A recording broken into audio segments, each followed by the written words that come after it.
What began as a routine political interview took a deeply emotional turn when U.S. Congresswoman Jasmine Crockett was brought to tears during a heartfelt exchange with President Ibrahim Traoré.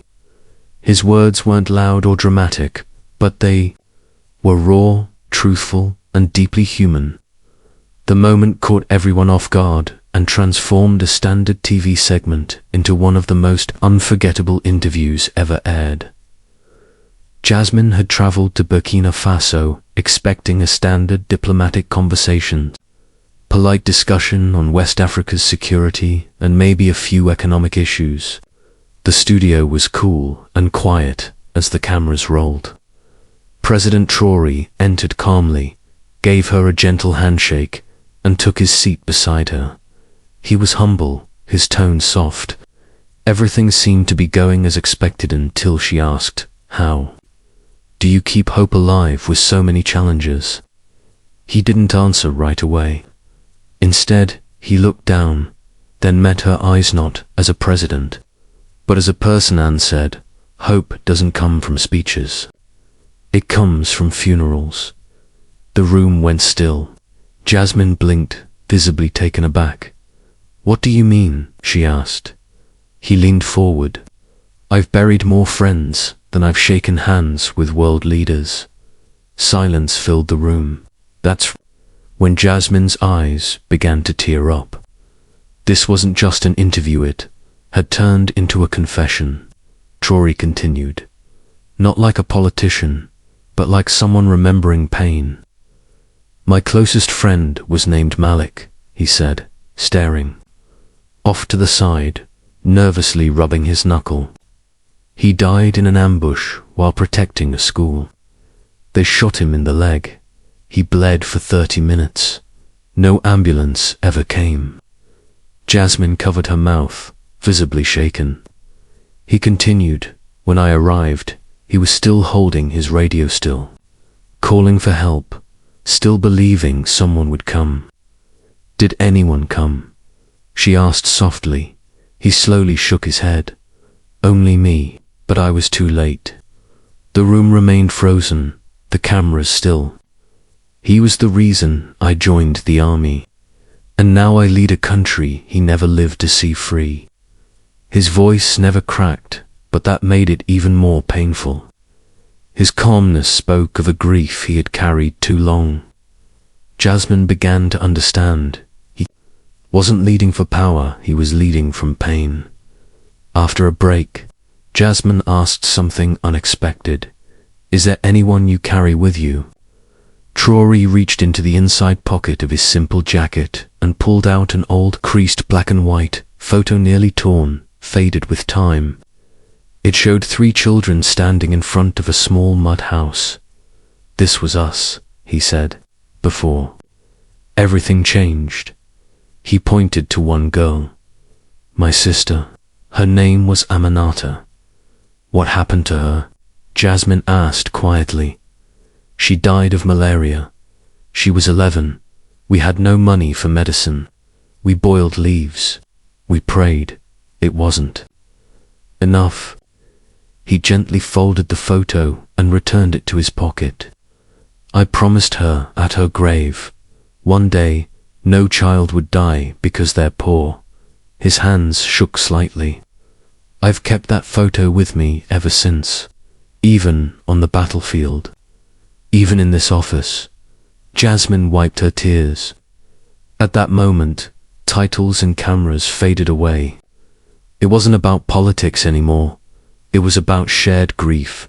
As they entered the last 10 minutes of the broadcast, the producers signaled Jasmine to return to policy questions. But everything had changed. But her heart wouldn't let her move on.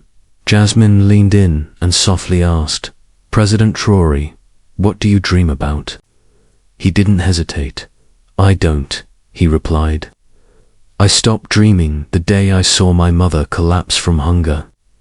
Jasmine stared at him, stunned. "I was 15, he continued. "We had no food left. She gave me the last handful of rice and told me she had already eaten. But later, I found out she hadn't eaten in 3 days. His voice began to tighten.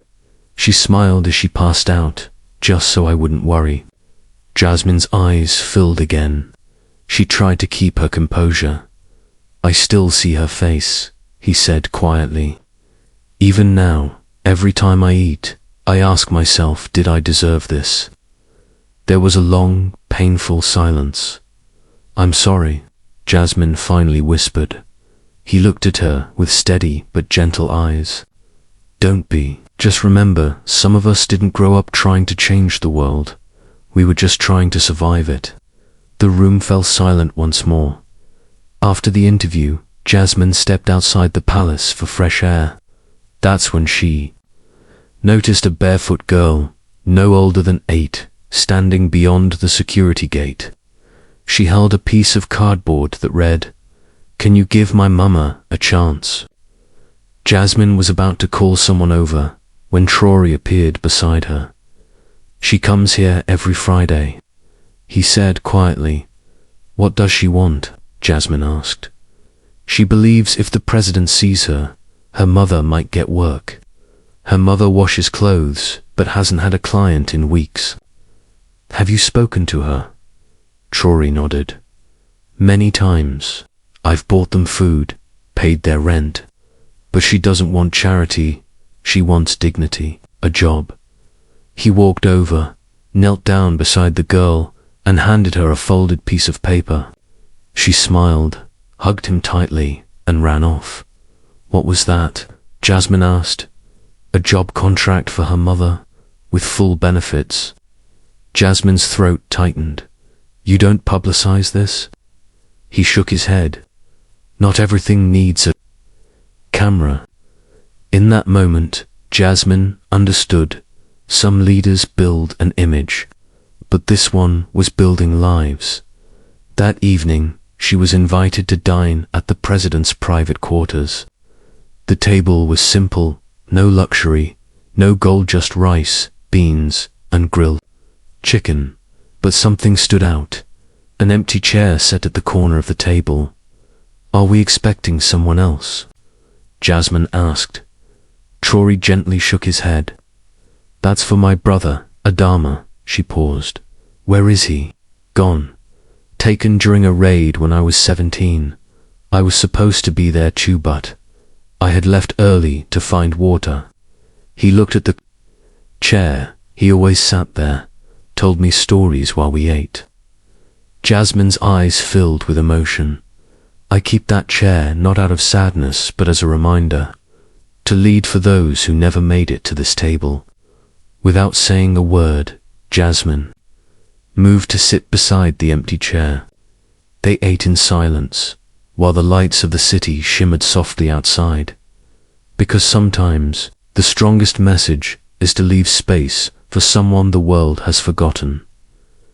The next morning, Saturday, Jasmine asked to visit the place where Traoré had grown up. He hesitated, then nodded. A short drive later, they arrived at a small clay brick house on the edge of town. Inside was a single room with 2 beds, a broken fan, and a framed photo of a smiling woman on the wall. My mother, he said gently. The room looked untouched by time-faded curtains, old sandals under the bed, and a child's pencil drawing still taped to the wall. You still keep this place? Jasmine asked, and he nodded. This is where I first learned what hunger felt like and what hope looked like, he said. I come back here to remember. She walked around the small room in silence, stopping at a tiny metal bowl placed near the window. What's this? She asked. He gave a faint smile. My mother used to save coins in that bowl. Whenever she had 10 francs, she'd drop one in. She used to say, a country doesn't change with millions. It begins with small sacrifices. The bowl was empty, but somehow, to Jasmine, it felt full of meaning. Later that day, the 2 of them sat beneath a neem tree behind the house. No cameras, no microphones, just the wind, the rustling leaves. and the truth between them. Jasmine asked softly, "Why do you carry all this pain so quietly?" Traoré took a deep breath. "Because shouting won't bring the dead back." He looked down at his hands. "I was once captured during a rebel attack. I was barely 20. They tied me up, beat me, kicked me." Jasmine's breath caught. "But one of them recognized me," he continued. "We had gone to school together. I once gave him my lunch when his mother was sick. He looked up. He untied me when no one was watching and told me to run." "Did you?" she asked. "No," he said. "I stayed. I begged for the lives of the others." His voice cracked for the first time. "They didn't listen." A tear rolled down Jasmine's cheek. "And now?" she asked. "I try to lead like that, boy, quietly, with mercy." There was nothing more to say. Because sometimes the greatest leaders are not remembered for what they survived, but for how they used survival to save others. That evening, back at the palace, Jasmine noticed a small pair of worn-out children's shoes on a shelf behind the president's desk. She paused. "Do you have a child?" Traoré walked over and gently touched the shoes. "No," he said softly. "These belonged to a boy named Idrissa. I met him in a camp for displaced families. He was 7. No parents, no shoes, just 2 plastic bags tied to his feet." He sat down. "He gave me those shoes and said, 'You can walk farther than me, Mr. President.'" Jasmine held her breath. 3 days later, he died of pneumonia. She turned away, trying to hide her tears. "I wanted to bury the shoes with him," Traoré added. "But his aunt asked me to keep them. She said, 'He believed you were different. He believed you'd prove him right.'" He looked at Jasmine. "I keep them here to remind me. Every step I take is borrowed from someone who never got the chance." And in that moment, those tiny shoes said more about leadership than any crown or flag ever could. On Sunday morning, President Traoré invited Jasmine to visit a rural clinic just outside Ouagadougou. No press, no security entourage, just 2 cars and a quiet drive. The clinic was small, tin roof, cracked walls. The smell of antiseptic lingered in the air. Inside, Jasmine noticed one empty bed among rows of sick children. That bed used to belong to a boy named Thomas, Traoré said, his voice barely audible. He had tuberculosis. His mother carried him 18 kilometers to get here.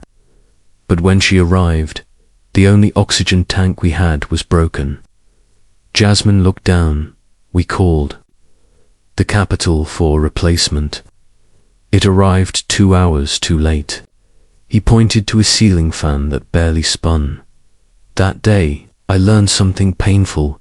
Being president doesn't always mean you can save someone in time. Jasmine wiped her cheek with the back of her hand.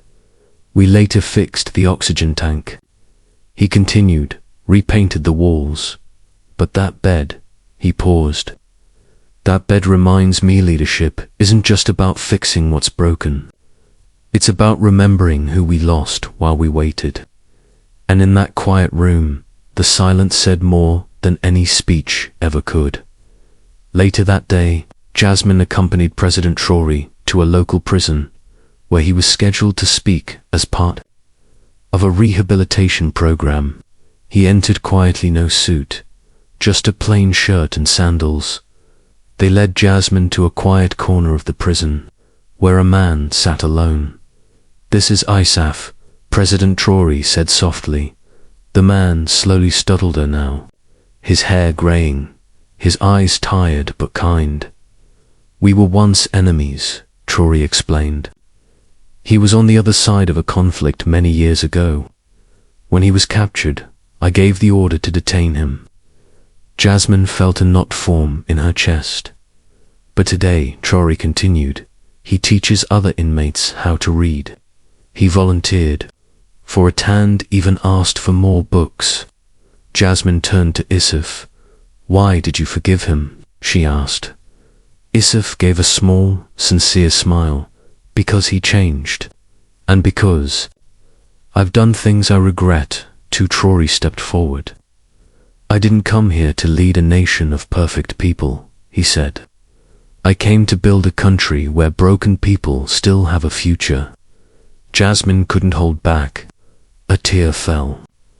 And in that prison cell, of all places, she witnessed a kind of freedom that no law could give. The freedom found through healing. That night, sitting in her guest quarters, Jasmine was overwhelmed. She picked up her phone and began typing a message to her mother in Dallas. "Mum, I don't know how to explain this trip. I've cried more in 2 days than I have in 2 years. She paused, deleted it, and started again. "Today I saw a president sit with a man he once called an enemy. I watched him leave flowers at a child's hospital bed." Again, she stopped. No words felt big enough. She got up and walked through the quiet palace halls. On the balcony, she found Traoré standing alone, looking out over the city. "Can't sleep?" she asked. He gave a faint smile. "You get used to carrying things." She nodded. "I tried to write my mom, but I couldn't finish it." He turned to her gently. "Some feelings don't fit into words. That's why we live them." At that moment, Jasmine understood this trip wasn't just about politics. It was about something deeper. It was her heart learning to feel again. On Monday, Jasmine joined Traoré at a small military outpost. It looked nothing like American. Bases just simple concrete buildings, worn uniforms, and the dry scent of dust and sweat. They were there to honor a fallen soldier, Jane Baptist. "He died protecting a school bus from an ambush," Traoré said. "He was alone, no backup." Jasmine looked at the lone photo on the wall. Jean was just 23. First in his family to finish school, Traoré added. He joined the army to pay for his sister's surgery. There were no reporters, no ceremony. Just Jean's mother, quietly holding back tears as she handed the president a small leather notebook. "He wrote about you," she said. Traoré opened it and read the last page. "If I die before seeing peace, tell the president I still believe. He's the right one to finish what we started." Jasmine turned away, tears in her eyes. Traoré held the notebook close. "I lead 4 people like him," he said. "I walk in their names." And in that moment, Jasmine understood why his silence carried more weight than any speech ever could. That evening, as Jasmine was preparing for the farewell dinner, she heard soft footsteps outside her door. It was Traoré, his face pale, phone in hand, shoulders heavy. She stepped into the hallway. "Is everything okay?" He nodded faintly. "I just spoke with the father of a girl. She was kidnapped last night by militants in the north." Jasmine froze. "I had promised her safety 2 days ago," he said. "She was supposed to start school today." He ran his hand across his face. "I told her father to trust me, that we were making progress, but now all I have are words." Jasmine reached out and gently touched his arm. "You carry so much alone." He didn't deny it. "Every name, every face, every promise I couldn't keep. They don't disappear when the cameras turn off." His voice trembled. "I'll get her back, even if it's the last thing I do." And in that quiet, dimly lit hallway, Jasmine saw it not just the burden of leadership, but the pain of a man who refused to give up on those he had sworn to protect. All he wanted was to protect a child, and he couldn't. The farewell dinner was quiet, just grilled fish, plantains, and beans. No guests, just Jasmine, Traoré, and the heavy silence between them. She was set to leave the next morning, but something unsettled her. As they stood to say goodbye, Jasmine paused, then stepped forward and wrapped her arms around him, a deep, full embrace, filled with pain, respect, and something unspoken. He didn't move at first. Then slowly he returned the hug, resting a hand on her shoulder. Eyes closed. "I didn't expect to feel this much," Jasmine whispered. "Neither did I," he replied softly. They pulled apart. Jasmine wiped her eyes and gave him a sad smile. "Thank you for being more than just a title." He nodded. "Thank you for seeing beyond mine." That night, she couldn't sleep. She lay in bed thinking of everything: the boy with no shoes, the empty hospital bed, the notebook, the missing girl, and a president who never raised his voice, yet somehow moved the world. Her final morning in Burkina Faso was quiet. On the way to the airport, she turned to Traoré. "Can we stop by the girls' neighborhood, the one with the cardboard sign?" They found her in the same spot, same scarf around her neck. But this time, her mother stood beside hers, wearing a clean apron. "She starts work today," Traoré said. "Laundry at the presidential residence." The woman stepped forward and hugged him tightly. "No one ever saw us," she whispered, "but you did." The little girl reached out to Jasmine and handed her a small flower made of paper. "For you," she said, "to remember Burkina Faso." Jasmine knelt down, eyes welling. "I won't forget," she promised. Traoré looked at the girl, then at Jasmine. Sometimes, helping one mother is more powerful than passing 100 laws. As the car drove away, the girl waved, and for the first time in a long time, Jasmine Crockett felt like politics had a soul again. On the flight back to the US, Jasmine reviewed the raw footage from the interview. There it was, that unscripted moment when she asked, "Mr. President, what's something you wish the world knew about you?" He paused, then quietly said, "I'm not trying to be perfect. I'm just trying to be the kind of man my mother would have been proud of." Jasmine didn't speak. The camera stayed on his face, steady, calm, full of sorrow and strength. In post-production, she begged the network not to cut that part.